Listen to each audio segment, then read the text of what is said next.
बड़ी खबर इस समय, इस सेगमेंट की बड़ी खबर स्क्रीन के ऊपर आएगी। मैं उसका रुख कर रहा हूं। बड़ी खबर इस समय यह है कि यूएनएससी में बहरीन के प्रस्ताव पर वोटिंग होगी, लेकिन आज होने वाली वोटिंग टाल दी गई है।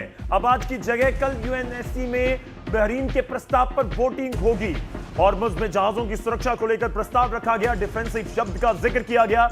हॉर्मुज से दुनिया का करीब 20% तेल गुजरता है और गैस गुजरती है, इसलिए यह पॉइंट इतना इंपॉर्टेंट है कि पूरी दुनिया की नजर इससे ऊपर ही बनी हुई है।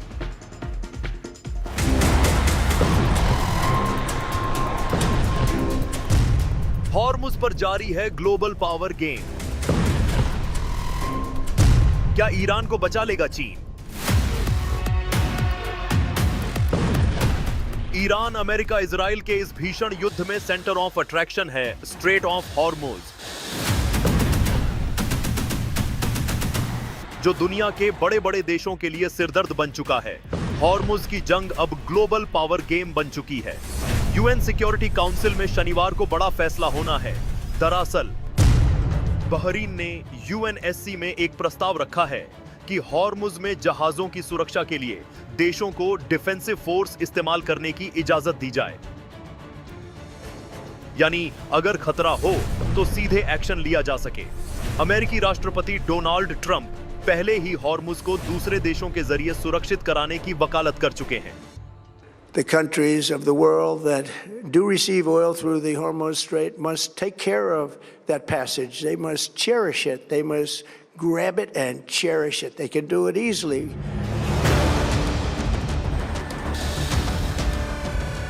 ट्रंप के बार-बार हॉर्मुज खुलवाने पर जोर के बीच असली खेल भी ईरान के दोस्त खेल रहे हैं। चीन ने साफ कहा है कि फोर्स वाला कोई भी प्रस्ताव मंजूर नहीं है। सवाल यही है, क्या चीन ईरान की ढाल बनेगा? क्या है इस प्रस्ताव के पीछे का पावर गेम? कमांड सेंटर में मेजर गौरव आर्य के साथ समझेंगे पूरा खेल। यहां जो प्रस्ताव रखा गया है, दम कितना है? जो प्रस्ताव रखा गया है वो अहम कितना है? जो प्रस्ताव रखा गया है वो कितना इस जंग को प्रभावित कर सकता है या बदल सकता है? मैं आज इसके ऊपर बात करने की कोशिश करूंगा, लेकिन थोड़े से फैक्ट बता दूं। मेजर गौरव आर्य, पहले आपका एक कमेंट जरूर है कि क्या वाकई ये प्रस्ताव के ऊपर दुनिया की नजर है या होनी चाहिए?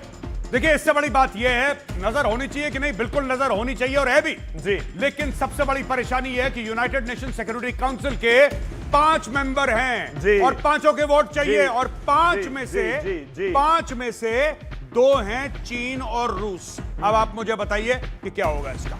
चीन और रूस का वोट किस तरफ जाएगा? वो तो ईरान के पीछे खड़े हैं। हाँ। तो फिर ये तो मामला फिर उलझता हुआ नजर आ रहा है। ये उलझा हुआ मामला है क्योंकि जी। बहरीन जो गया है, जो बहरीन का प्रस्ताव है, उसके पीछे खड़े हैं यूएई और सऊदी अरब। जी। खासतौर से यूएई लीड कर रहा है और यूएई लीड करते वक्त एक बात यह बता रहा है कि साहब अब हम मैदान में कूदने को तैयार हैं, मिलिट्री शक्ति का प्रयोग करके स्ट्रेट ऑफ हॉर्मुज को खुला रखना है। मरता क्या ना करता। सोचिए, देखिए सऊदी अरब फिर तेल निकाल लेगा जी। सऊदी अरब बाबल मंदेब से फिर तेल निकाल लेगा। यूएई, बहरीन, कतर, ये सब लोग कहां जाएंगे? अगर हॉर्मुज बंद का बंद रहा, इनकी इकोनॉमी खत्म, ये सड़क पे आ जाएंगे। मैं कुछ तथ्य रखना चाहता हूं, लेकिन उससे पहले क्या ये नया फ्रंट है अमेरिका के लिए? ये समझा जाए, निचोड़ ये निकालूं, नया फ्रंट है। मैंने ऊपर लिखा है ट्रंप के खिलाफ नया फ्रंट है। नहीं, बिल्कुल। देखिए, अब लोगों को एक बात पता लग गई है जी। लोगों को यह बात पता लग गई है कि आप अमेरिका के ऊपर रिलाय नहीं कर सकते। आप इकट्ठा हो जाओ, क्योंकि आपने जितने भी बेस यहां पे बनाए, क्या अमेरिका आपको प्रोटेक्ट कर पाया? क्या अमेरिका आपकी रक्षा कर पाया? जब ईरान ने आपके ऊपर हजारों ड्रोन, कई सौ बैलिस्टिक और क्रूज मिसाइल मारी, अमेरिका कहां था? कहां था अमेरिका? आपने तो अरबों डॉलर खर्च करे ना कि बेस बनाओ, यहां पे बेस बनाओ, अमेरिका आएगा, अमेरिका बचाएगा। ठेंगा कुछ नहीं करा अमेरिका ने। अब अरब देशों को एक बात समझ में आ गई है, हमारे पास तेल है, हमारे पास पैसा है और हमारी रक्षा हमारी खुद की जिम्मेदारी है। कोई बाहर वाला आके हमारी रक्षा नहीं करेगा। सब इकट्ठे हो जाओ।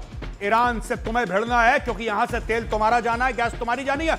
अमेरिका तो बम मार के चला जाएगा। मैं तो ये भी समझ गया ना आपसी बात से, मैं ये इतना समझ गया हूं जो आप कहना चाह रहे हैं कि अगर अमेरिका यहां से निकल भी गया तो ये सब इकट्ठे होंगे और ईरान से पंगा लेंगे या ईरान का मुकाबला करेंगे। यही होगा। इनके पास और कोई चारा नहीं है। बिल्कुल, और कोई चारा नहीं है। यहां पर मैं सहमत हूं। और एक और चीज बता दूं मैं, सॉरी मैं बीच में काट रहा हूं आपको। एक और चीज, अगर ये ज्यादा डेस्परेट हो गए तो ये इजराइल से हाथ मिला के, क्योंकि सबसे बड़ा power, military power middle east में इजराइल है जी। और सिर्फ एक न्यूक्लियर पावर है पूरे मिडिल ईस्ट में, उसका नाम इजराइल है।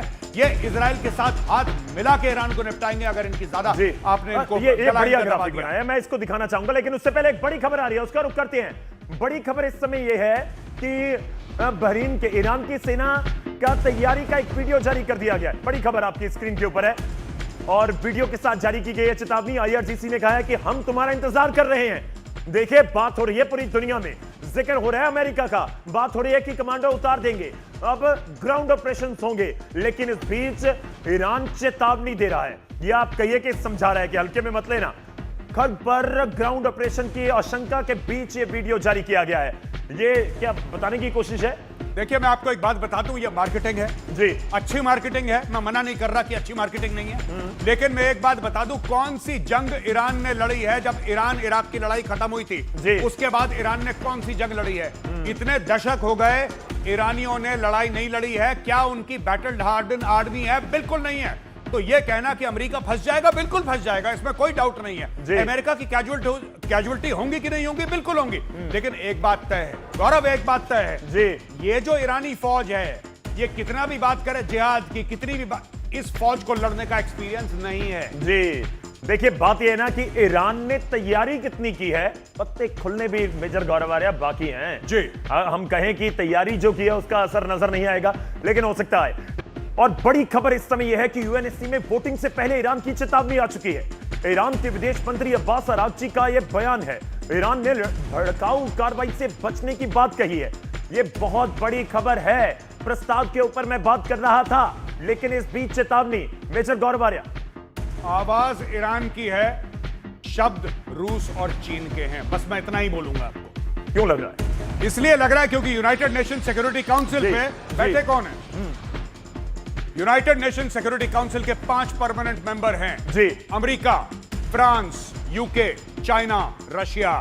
चाइना और रशिया ईरान के पीछे खड़े हैं। तो असली दंगल आपको यूनाइटेड नेशन सिक्योरिटी काउंसिल के अंदर कल देखने को मिलेगा। आज वोटिंग होनी थी, कल हो रही है, कल आपको दंगल देखने को मिलेगा वहां। समझाइए थोड़ा, सियासी क्या दंगल है ये। क्या सियासी दंगल होगा? देखिए, बात सीधे शब्दों में बताइए, अमेरिका को क्या नुकसान होने जा रहा है इस वोटिंग से, इस प्रस्ताव से? सबसे पहले प्रस्ताव है क्या? जी। प्रस्ताव सिर्फ यह है कि क्या हम बल का प्रयोग करके हॉर्मुज को खुला रख सकते हैं, हाँ या ना, इस पर वोटिंग कीजिए। ठीक है। उसमें कई सारी इंग्लिश लिखी हुई है, लेकिन निचोड़ उसका यही है, क्या हम बल का प्रयोग करके हॉर्मुज को खोल सकते हैं और क्या यूनाइटेड नेशंस इसको आशीर्वाद देता है? यह सीधी सादी बात है। अब इसके ऊपर वोटिंग होगी। अच्छा, कौन नहीं चाहता कि बल का प्रयोग हो? रूस नहीं चाहता और चीन नहीं चाहता, क्योंकि जब तक ये लड़ाई चलेगी अमेरिका और कमजोर होगा। यानी कि रूस और चीन के हक में यही है कि ये लड़ाई चलती रहे और खिंचती रहे।